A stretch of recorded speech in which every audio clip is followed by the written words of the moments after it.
Afternoon and welcome to the Harvard Business School Club of San Diego virtual event.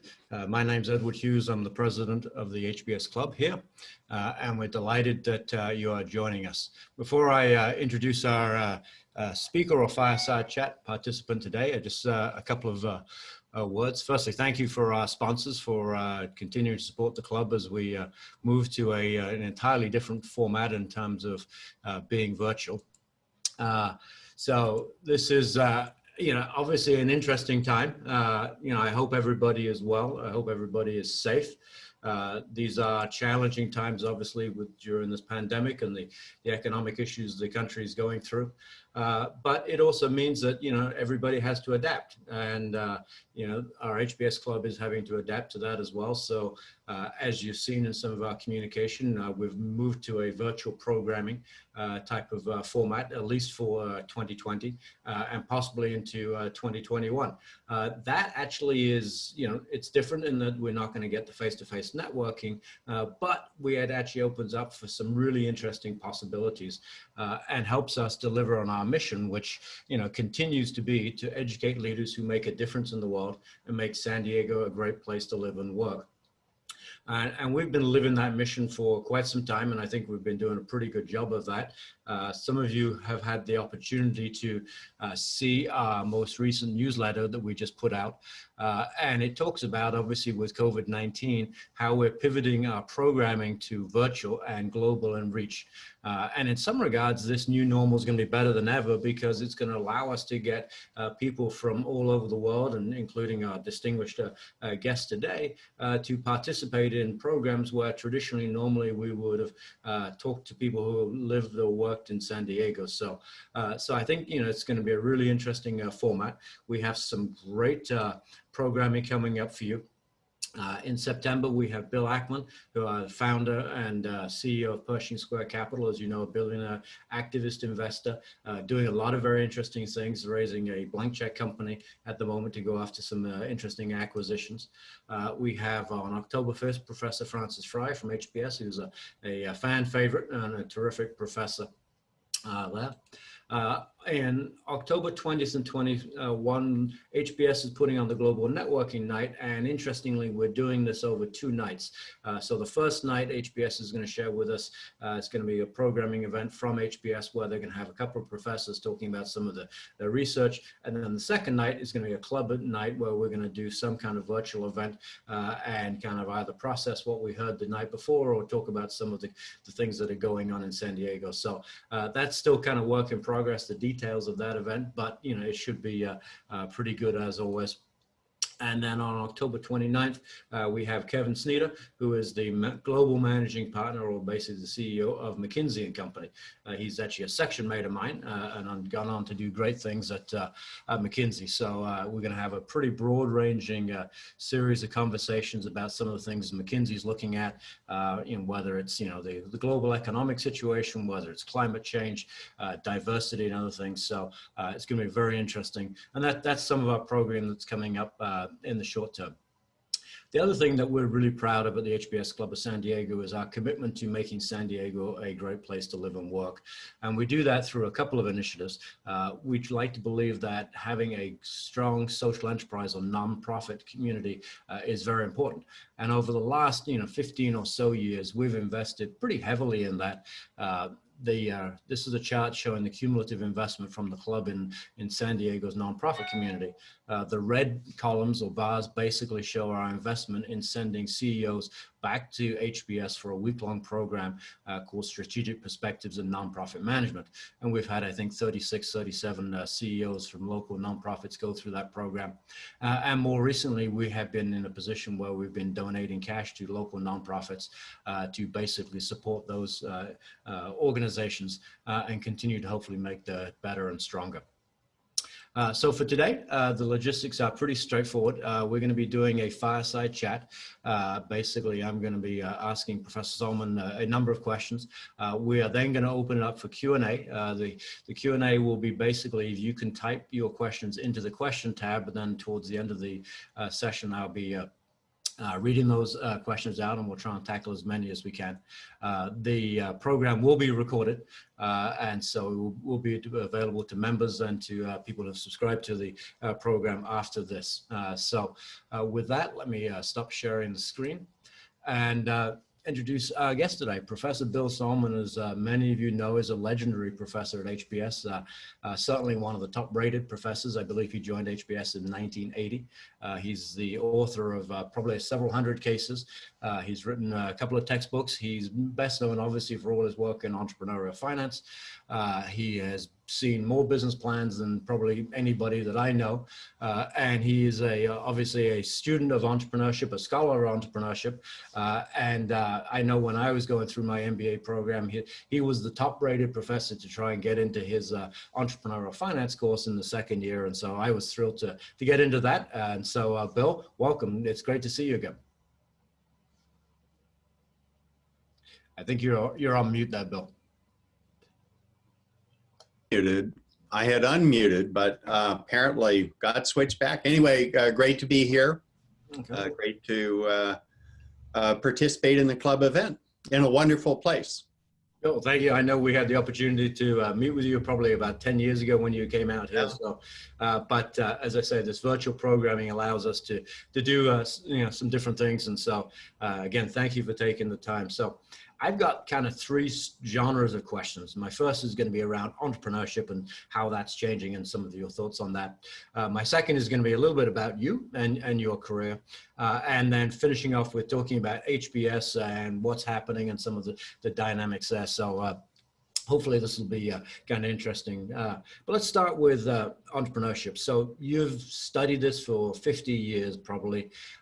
You are a scholar on this. If you look back over your career and see some of the changes, what are some of the big things that have changed in entrepreneurship, whether it's in terms of types, how we get access to capital, whether it's the types of people, the types of business models? Maybe you could talk a little bit about some of the trends that you've seen. Sure. Look, the only advantage of getting old is that you have seen things before. So I've been through multiple presidents, bubbles, recessions, deans, Harvard presidents, every imaginable thing. I would say when I first started to study the area and was a disciple of Howard Stevenson, there was just limited knowledge and attention paid to the topic. There were a few courses in entrepreneurship. Howard had really developed one of the best and had some great ideas about how to define entrepreneurship. And today, there are thousands of courses and cases. I think at one point, I learned that they had sold 3 million cases out of what I had done over the years. Wow. If they sold 3 million, it means probably 10 million were used. But so tremendous increase in knowledge. If you go on the web, there are just some terrific blogs and insights. Everyone from the National Venture Capital Association to First Round Capital, or James Kerr, my student, has something called NFX, which has some great content. So one big change is the level of knowledge and interest in entrepreneurship. The second change is in the capital markets. Effectively in 1975, there was $50 million devoted to the entire industry. And today, that's a good seed round. So it's now $120 billion a year. It's really omnipresent. So another shift would be global. Today, you can have an idea from anywhere, people from anywhere, sales and marketing anywhere, production anywhere, and the money can come from anywhere. So it just spread across the world. And obviously, we see pockets like Israel or China. India have been very, very active. Another issue would be just risk. And I remember studying Japan when we were told that Japan was going to take over the world, and we were really marginal players in the global economy. But the fact is that people thought they could go work for a large organization, and that was the last decision they had to make. That is, they were going to find a place, it was going to be safe. And in the 70s and 80s, we discovered no place is safe. Right. And in many situations, people decided if it wasn't safe, why didn't they take control of their own lives and try something where they were the people who were going to make the mistakes or make benefit from the success? So I think the tolerance for risk has changed materially. And our students today have absolutely no fear of going to a situation in which the company doesn't work out. There's no tarnishing their reputation. They just are more experienced. Why do you think people don't have the fear now? Because I know, I mean, I grew up in England where, you know, kind of failure is less accepted than in the US. One of the things that always impressed me with the US was people kind of view it as experience. But sure, you're now saying young people kind of, you know, have no fear. What changed? Well, I often talk about Silicon Valley, but the same is true in San Diego and a community like the biotech community. You can be involved in a company. It can go bankrupt on Tuesday. On Wednesday, you can go back to the same parking lot, to the same space, walk into the same office, same Herman Miller chairs from 1999. It's just a new company. So the degree to which people are starting and therefore value that experience has changed dramatically. So in some ways, we almost view particularly these active communities like Boston or others as one organization with many arms, some of which are doing well, some of which are doing poorly. And the students get used to that life, to having that autonomy, that responsibility, and that authority. And do you think that's happening all over the world? Because it's, you know, the US kind of has always been good about like, you know, if the concept fails, et cetera, move on, regenerate, rejuvenate, sure, use the capital, the resources elsewhere. Are you seeing that acceptance of that type of approach, you know, going in many other places now? All over the world. Even in situations that used to be quite conservative, you see a huge increase in entrepreneurial activity. Berlin would be a good example. In Germany, there was a period where if you were managing director of a company that went bankrupt, you were legally precluded from being managing director of another company.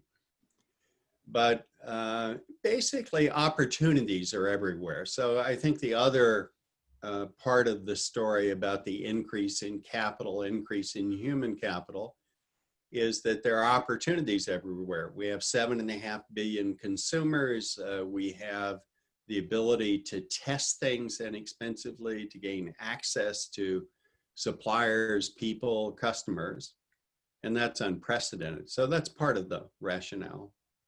And, you know, a lot of entrepreneurship kind of took place early on in the US because we had a pretty healthy venture capital industry. You know, some of the countries you mentioned, you know, whether it's India or China or Israel, et cetera, have had that. Are we seeing kind of venture capital approach, you know, go across countries, or are we seeing venture capital firms just basically invest into those countries as well? No, venture capital has globalized in the same way that everything else has. So you have, for example, the guys who were involved in creating Mercado Libre in Latin America have a spectacular set of venture funds. And even when the economies in places like Argentina or Brazil are not doing great, there are transformations taking place in areas like banking or healthcare. And so the venture capital is local. The money may come from anywhere. It may come from a sovereign wealth fund in Singapore. It may come from US investors, but the phenomenon is global. You know, I've been involved in Endeavor for 20 some odd years. Endeavor has encouraged entrepreneurship around the world. And they've helped in many of these places to develop an active venture capital community, an active angel community, and to tell the stories of entrepreneurs who are doing spectacular things. Okay.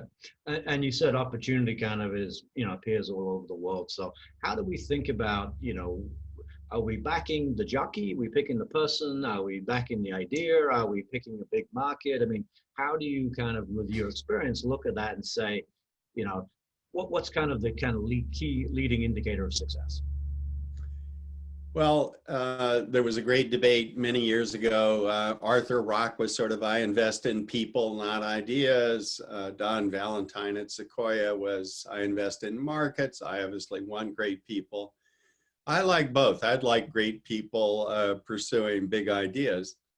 But what we've learned about entrepreneurship is that entrepreneurship is about forming a hypothesis about creation and capture of customer value. Customers create value.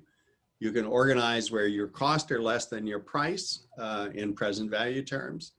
And that's an opportunity. And people structure experiments. They hopefully reveal a lot in a short period of time with a little bit of money. And then they shift what they're doing. They step on the accelerator, or they change their strategy and tactics. In some cases, they change the entire plan.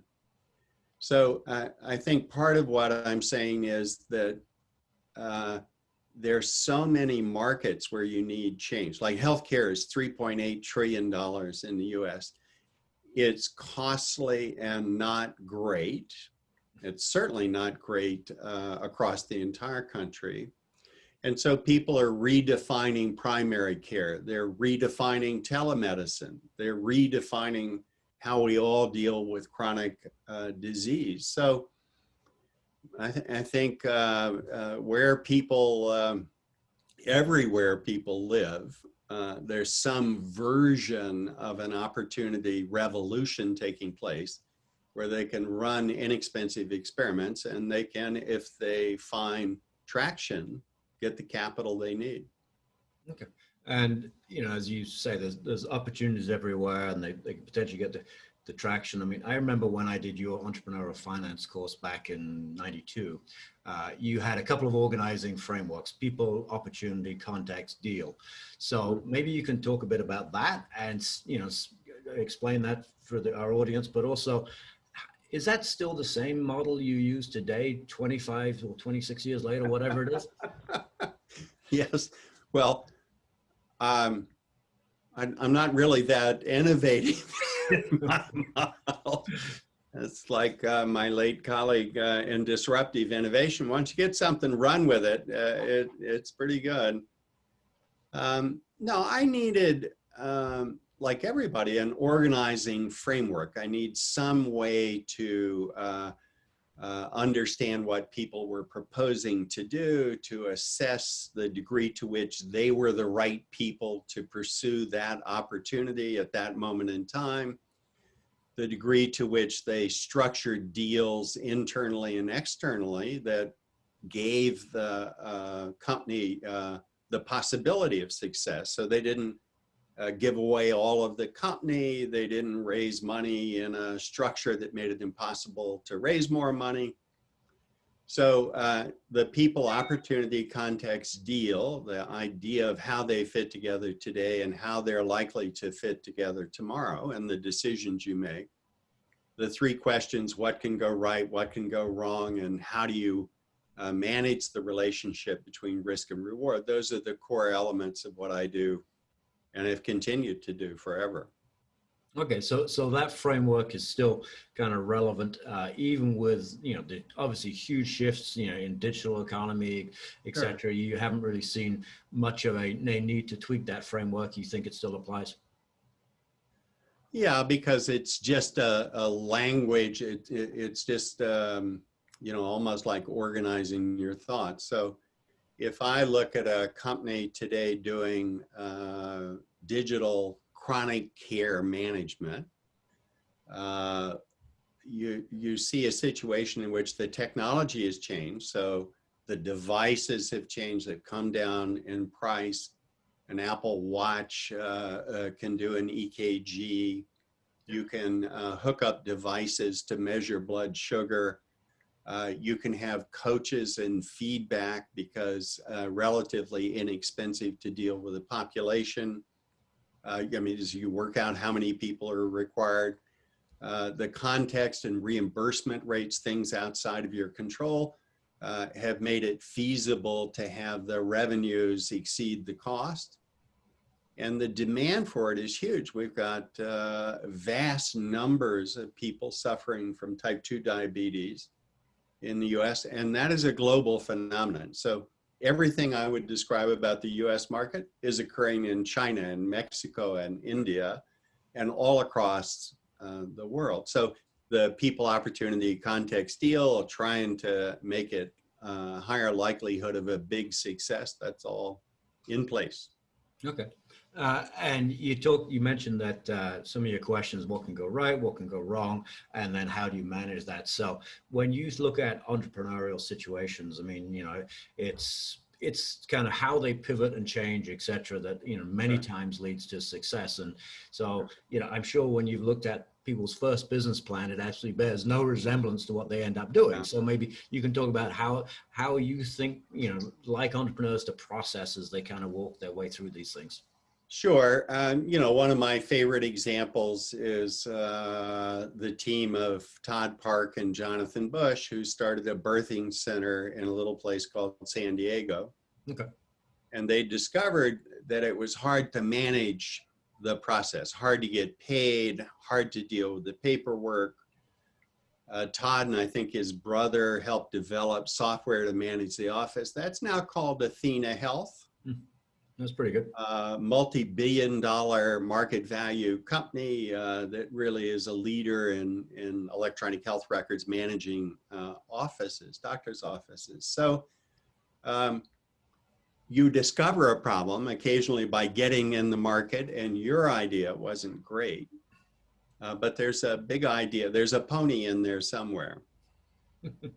Okay, well, that seemed like that one worked out. I remember a couple of, you had some rules of thumbs, and I actually teach a course in entrepreneurship at UC Irvine, so right. I pillaged most of your stuff. So, but what some was buy low, sell high. I'm assuming still relevant, no change. Okay. Well, Amazon changed that a little bit because they bought low and sold low, so they don't make a lot of money. Yeah, not on that. Yeah, but they have the other part of that was buy low, sell high, collect early, pay late. So Amazon's a great example of collecting early and paying later. So even with modest profit margins, they generate high cash flow. One of them was never run out of cash. So obviously still relevant. I mean, the guys who run out of cash, is that just mismanagement? Is it lack of communication? Is it the idea needs to be, put on the shelf and go back? I mean, what do you think about some of those guys that just run their business into the ground? Yeah, I think people don't run out of cash, they run out of trust. Okay. So Jonathan Bush and Todd Park were perceived to be competent, eager people. And so they got a second chance. So they ran out of cash, I presume, in the birthing center, but still were able to do things. And, I've often said I've read thousands of business plans. I have no idea how many, but I've only seen 3 companies meet their plan. And I'm beginning to think that's a pattern.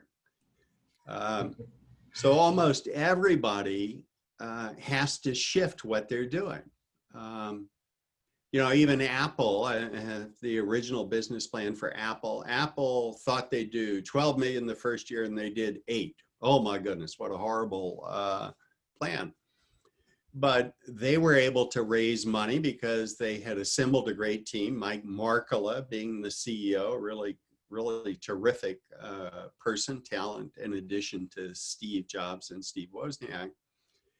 And So even when you miss, but you better have access to capital if you miss your plan, and you better have a good story about why why the opportunity's bigger, or why you still deserve to get capital. Okay, let me come back to those three companies. I think one is Google. I think I've heard that from you before, but I'd be interested in the other two.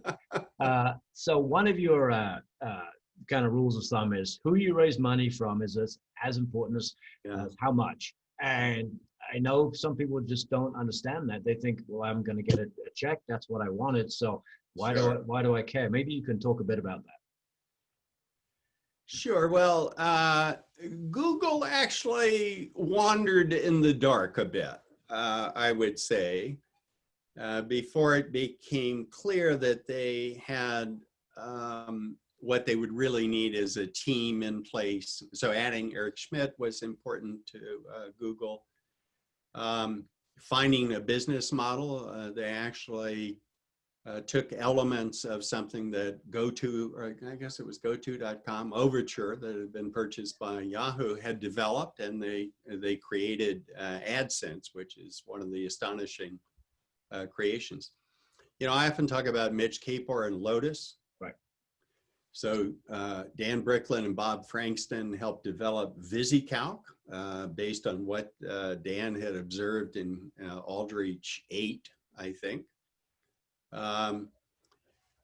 Mitch Kapor had a better design, also focused on the IBM PC, not just on Apple or some of the other computers. And when he went to raise money, he raised money from a guy named Ben Rosen, who was the leading software guru in the country. Worked at Morgan Stanley, had started his own firm. So Ben actually knew many more people and had much more credibility than Mitch did, as competent as Mitch was. In the first year, in the business plan, they thought they'd do 35 million in year 5, and they did 56 million the first year and made 19 million. So he's one who really did quite well, all things considered. Jeff Parker, who started these various information technology companies, where I wrote maybe 8 cases on Jeff. He turned cash flow positive in his first venture in the 3rd week. You know, there are relatively few examples. Most companies have missed their plan multiple times. They practice missing their plan. Okay.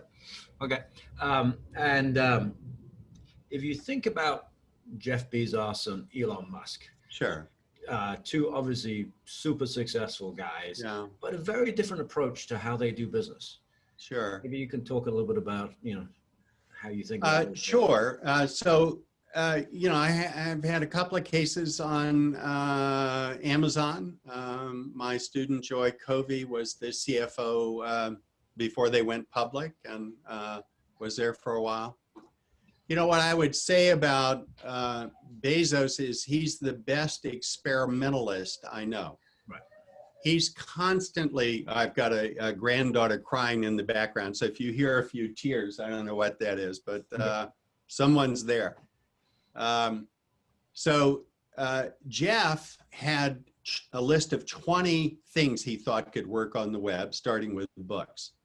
And he's constantly introducing new things, you know, Prime as a business model shift. AWS is a remarkable success run by Andy Jassy, our fellow HBS grad. So he's someone who's an execution-oriented, really an astonishing story of growth and change at Amazon over the years. Elon Musk, as you probably know, PayPal, I think, went through 4 business models before it became the thing we call PayPal. Elon didn't start Tesla. He backed 2 guys who were eager to exploit improvements in lithium-ion batteries. But you'd have to say Elon Musk has done more to change the landscape than almost any entrepreneur we could name. Probably, you know, I don't know who would be an example. SpaceX. He was eager to get people to colonize Mars. He tried to buy a rocket, then he decided he could make a rocket. And now SpaceX is a major force in the commercialization of space and opening up opportunities. He just launched a whole bunch of internet access satellites. Solar City, which he backed, also an important deal. So Elon is not, I would say he's a complicated human being, but my gosh, he's extraordinarily important in today's world. Unbelievably talented, but he picks these really difficult markets like, private space, transportation, or we're going to electrify the automobile industry. He puts huge bets, billions of dollars into gigafactories, et cetera, that you hope the technology is there.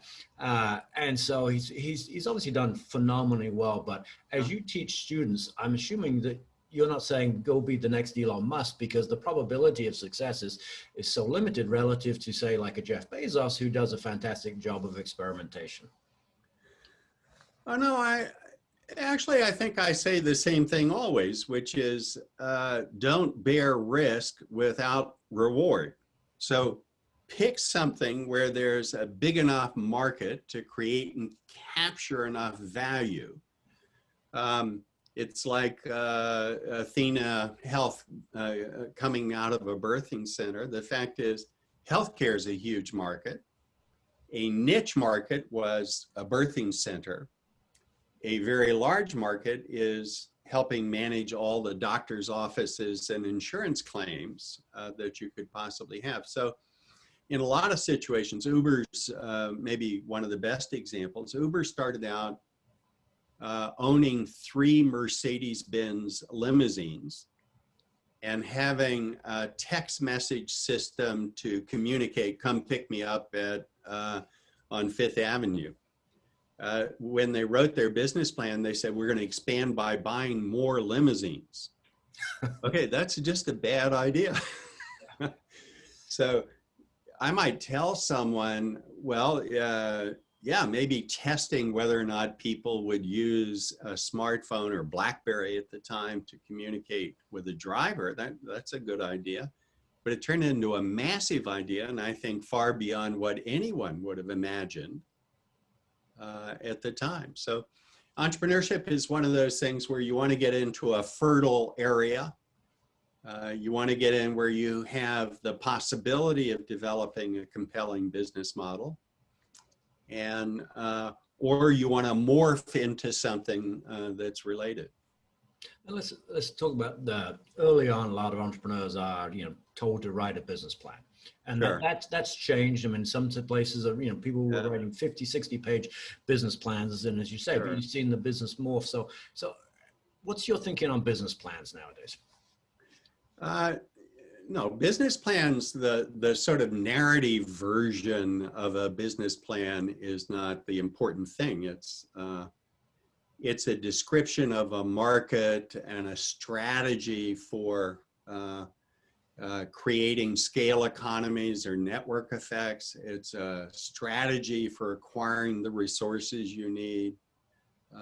It's making sure that you can put yourself in a position by raising enough money to find what you really need to find.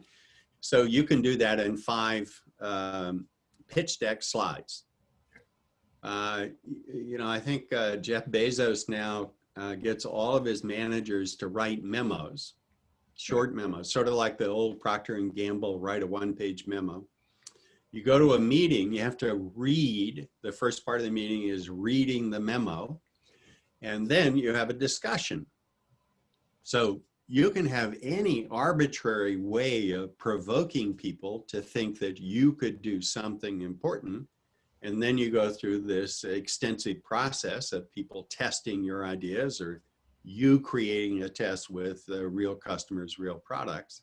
And that's much more important than the business plan per se. Yeah, because I mean, some young entrepreneurs get hung up on thinking they've got to create a 50, 60 page, document with lots of exhibits and spreadsheets, etc. But yeah, a lot of it's now, as you say, the 5, 6 page, pitch deck that's constantly evolving. And so I guess that's a much more dynamic process for people. But I think it reflects today's world where people, Amazon Web Service is a great example. People don't have to buy servers. Right. They don't have to write their own code to manage authentication or having customers sign up. So because it's more dynamic, it's really a description of a hypothesis and a process for finding truth. And then you're measuring the people who are doing it. You're trying to say, are these people gonna go through brick walls? Are they gonna listen? Are they gonna communicate? You talked about communication. Often with companies that are not doing well, they don't communicate, and then you don't trust them anymore, and you don't send them any more money. Yeah. When they communicate, oh, we're struggling in XYZ, but we have a plan for fixing it, then you're more likely to trust that they know what the heck they're doing. So. Okay. All right. Let me switch my second kind of genre, talking about you. So you went to Princeton undergrad, you went to Harvard to do your master's and PhD. Did you ever think you were going to stay there for the rest of your life? Yeah, there was not a chance in hell. So. What happened? Well, I don't know. In the second year of the MBA program, I had a number of great teachers, and at the time they were trying to get people from the MBA program to think about getting a doctorate.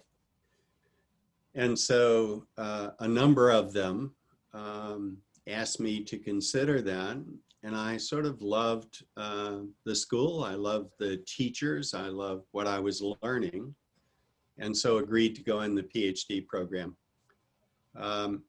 And then once you get on that path, you want to stay at a place like Harvard Business School because, quite frankly, there aren't any places like Harvard Business School in the world.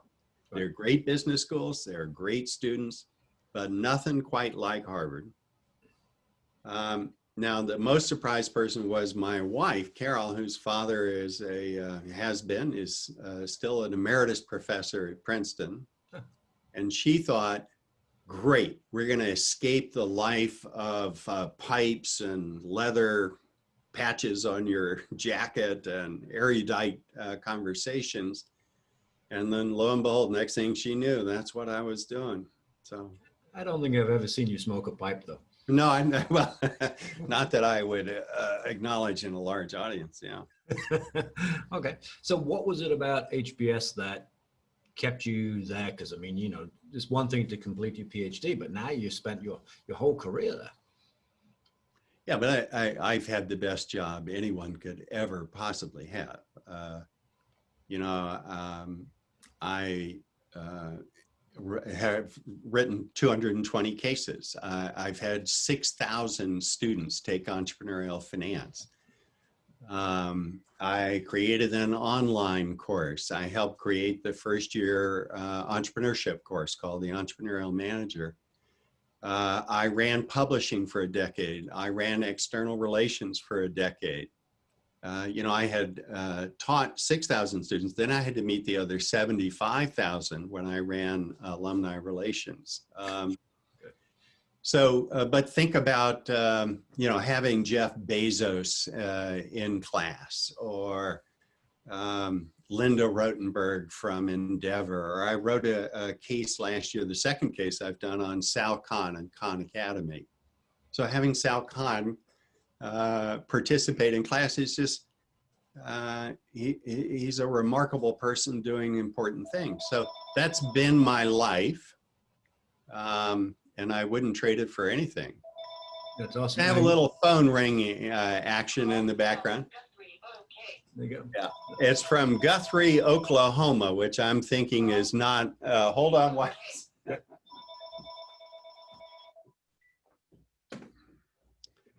It turns out, Edward, when you give money to, in my case, I typically helped back veterans who were running for office. Okay. And I feel quite good about that.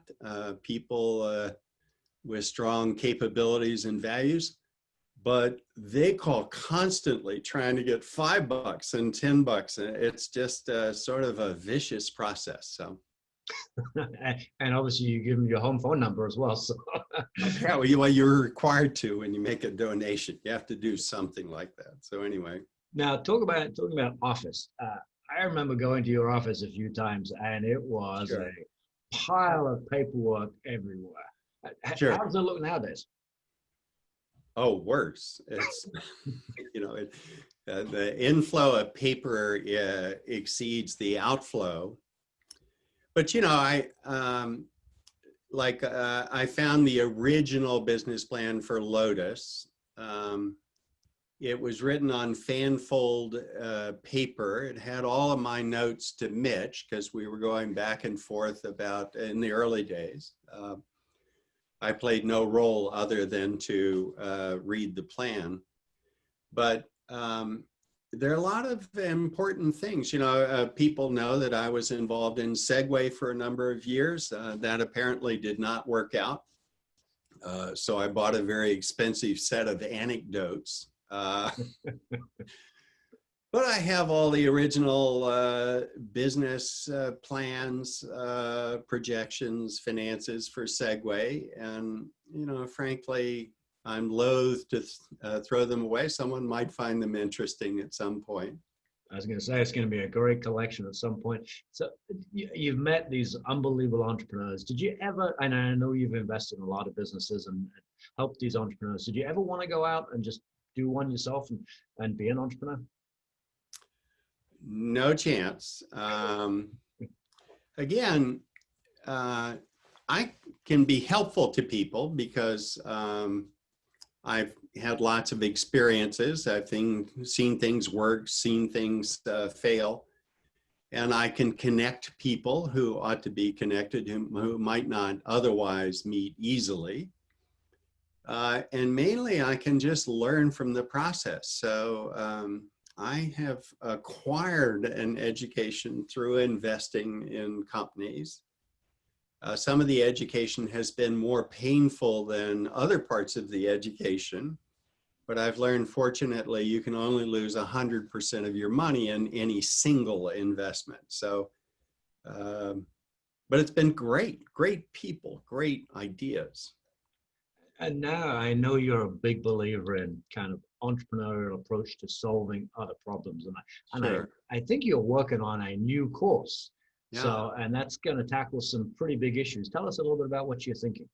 Sure. I'm going to do a new half-credit course. By the way, Entrepreneurial Finance was a half-credit course in 1985. It's called Entrepreneurial Solutions to World Problems. It'll focus on education, healthcare, and the environment, energy and the environment. Lots of examples. So I'm doing a case on one of our fellow graduates, Deborah Quaso. Deborah was an investment banker for a long time, started her own firm, Think Equity, and eventually has evolved into running one of the most important venture capital funds focused on education. And then she also runs an annual conference. By the way, this has been in San Diego of late, where she has 5,000 people come. They're principals and superintendents. They're almost 500 ed tech companies of various kinds, pre-K all the way to gray. There are investors, there are all sorts of people. So it's become, this ASU GSV conference has become very important. So I'm writing a case about her building a portfolio that would include companies like Guild Education, which is education as a benefit, growing very rapidly. She's got an investment in Coursera. She's got investments in lots of companies working in the K-12 space. And these are companies that have done extraordinarily well. So it's a good way to get a picture. And in healthcare, I've got a case on a man named Harris Rosen in Orlando who built a chain, resort, hotel, and convention center chain, not chain, but group of properties. But in 1991, he started his own healthcare clinic and self-insured. And the story is about how he delivers outstanding health outcomes for 1/2 the cost that it would be, that would prevail in almost every other setting. So it would be one thing if he foisted all of the responsibility on his employees, but he has 0 copays, 0 deductibles, low coinsurance, and people trust him. He's got this clinic that has 150 people come each day for his 6,500 employees. So my job in the course is to say, here's someone who took an approach. And by the way, every company could take that approach. And we don't have to have a monolithic solution that doesn't actually address the issue of access to affordable health. So that's an example. Okay, and I know you got a segment, I think, on energy and the environment. I mean, Sure. obviously a lot of people are increasingly and rightly so worried about climate change. Do you Sure. see some good entrepreneurial solutions to help us get out of this as opposed to just government policy? Well, I think government policy is always important because it creates an environment in which certain things can happen. Mm-hmm.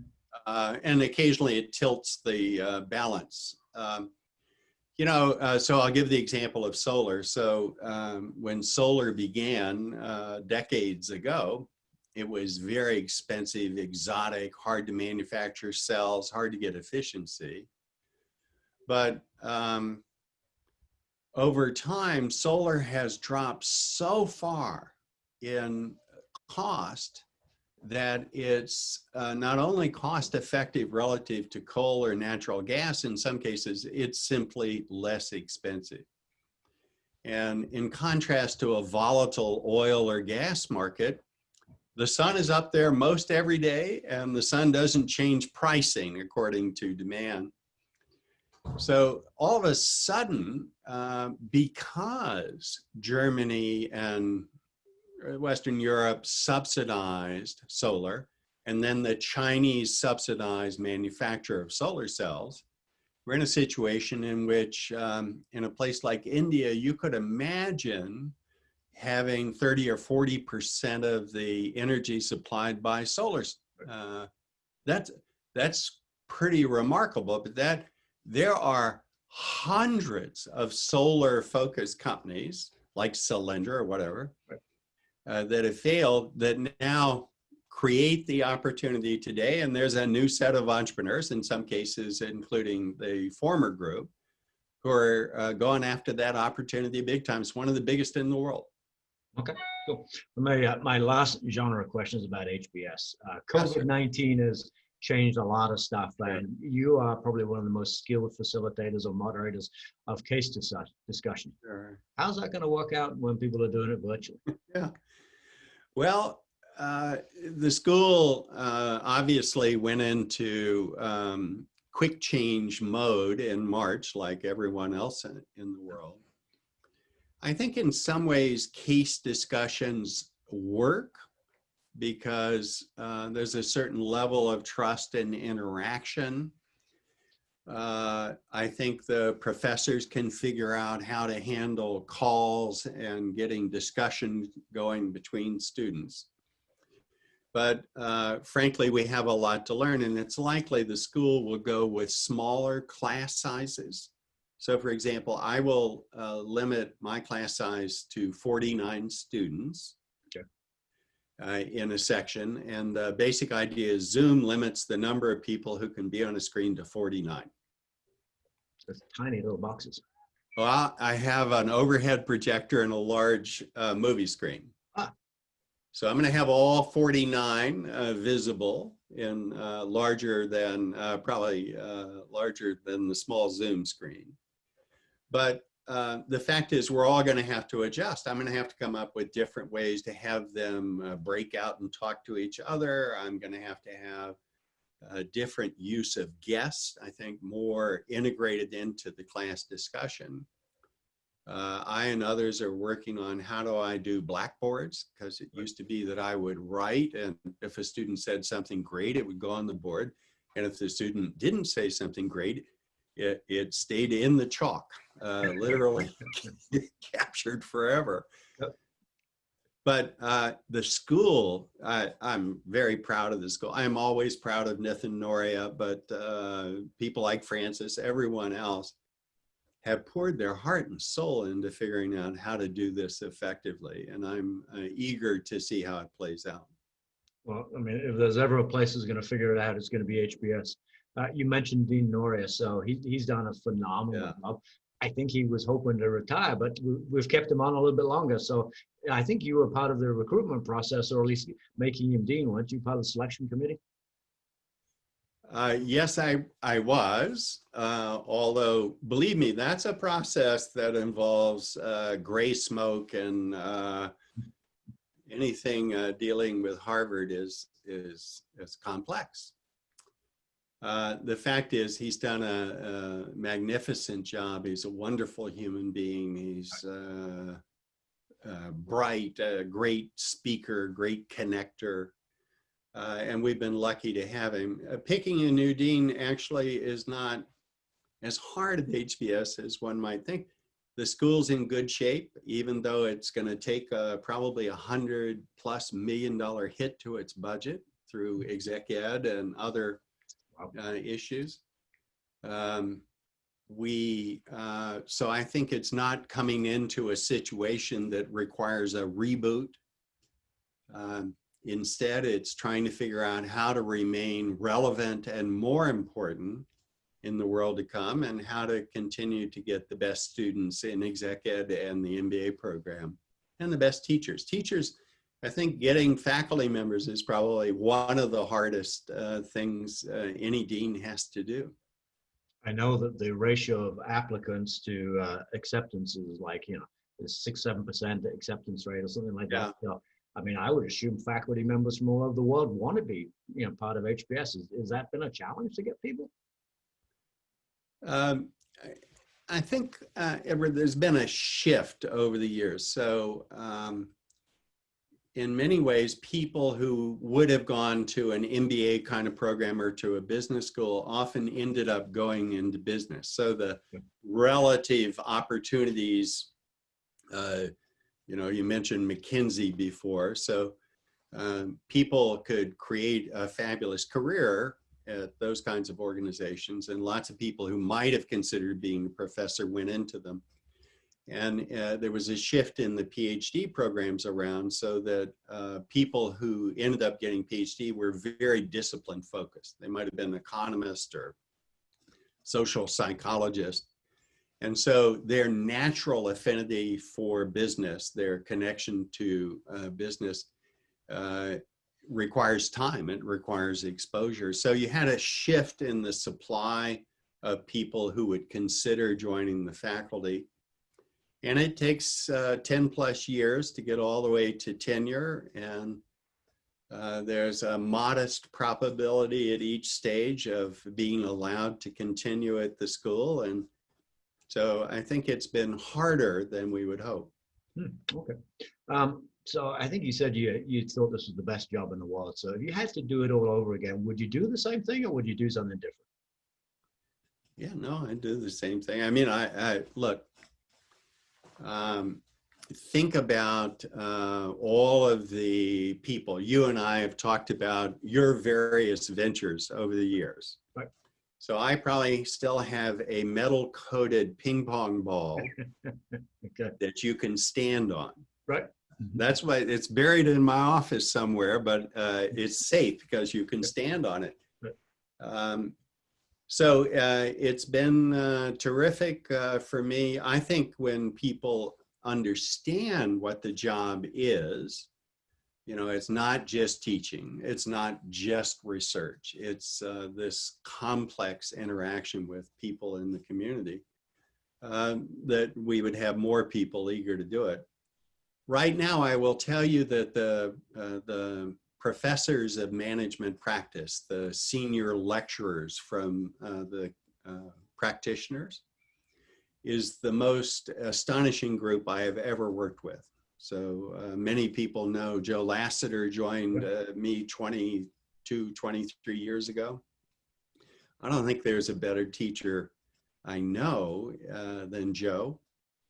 But you've got people who've just taken on roles at the school that have been extraordinarily important. So we've been lucky to get the best of the best who commit completely to the case method and to developing coursework. Absolutely. Let me tackle a couple of the questions I've got here. So it appears that sometimes the sole importance of shareholder returns in executive decision-making has caused some unintended negative consequences for humanity. What trends are you seeing as it relates to taking the impacts on society and the future of humanity into account in decisions at the board and executive levels of organizations? Sure, it's sort of the core question as people think about capitalism, as they think about the business sector. And I will tell you, in my entire career of studying business, I don't know anyone who gets up each morning saying, how can I maximize shareholder value? Right. And I certainly don't know anybody who gets up and says, how can I screw my employees? How can I screw my customers and my suppliers? It's not a viable idea. You can't. Now, there are plenty of decisions with externalities. So if I'm running a coal-fired plant, I'm producing carbon dioxide. It's not priced into the thing I'm selling, energy. And therefore, the more coal I produce, the worse it is for everyone. But in general, I find the market disciplines people who are terrible to their employees. The market disciplines people who create dangerous products, and they should. Mm-hmm.